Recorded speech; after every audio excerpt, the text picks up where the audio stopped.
Welcome to Homework Lib.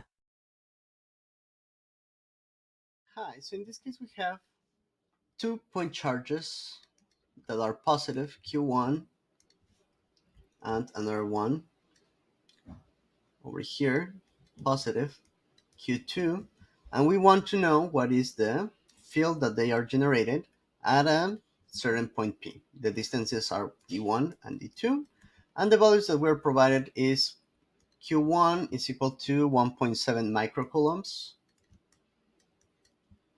Q2 is going to be equal to 1.5 microcoulombs, D1 is 1.2 meters, and D2 is equal to 1.8 meters.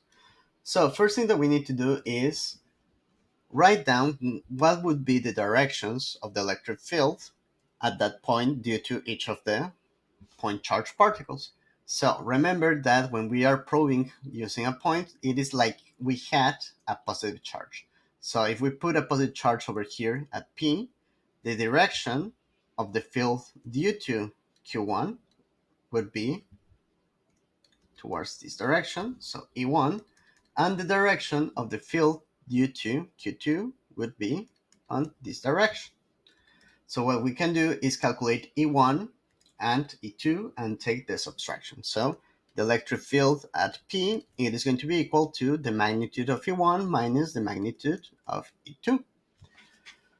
Now, how can we do this calculation? Recall that the electric field due to a point charge, it is going to be equal to kq times kq divided by the distance that we have. In this case, d1 squared. The value for k is going to be equal to 8.99 times 10 to the 9. So 8.99 times 10 to the 9. In this case, Q1 is 1.7 microcoulomb. Remember that we need to transform this to coulombs. Minus 6 coulombs. And we need to divide it by the distance squared. So 1.2 squared in meters. The units of K are Newton meter cube divided by Coulomb squared. So the value for E1 that we get is 1.0613 2 times 10 to the 4 Newton per Coulomb.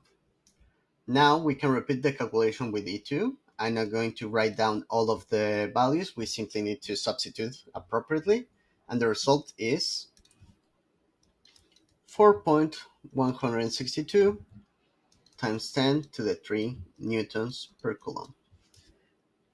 Now, the electric field at the point, it is going to be the magnitude of E1 minus the magnitude of E2 as we discussed, giving us a value of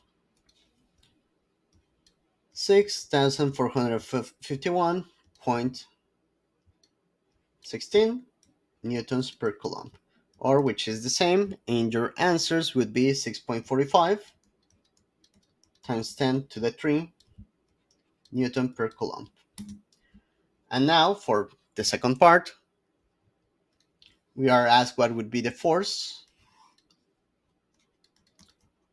if we put at that point P a charge equal Q on P of 1.4 microcoulombs, and we simply need to get force is equal Q times E.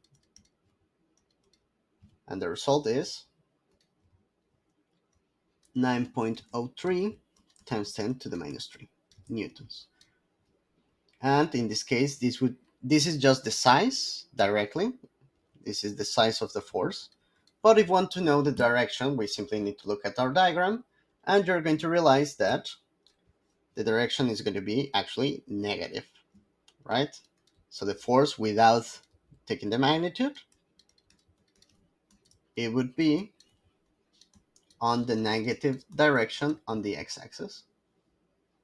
So newtons on x, which is represented with the I unit vector. And that will be all. Thank you very much.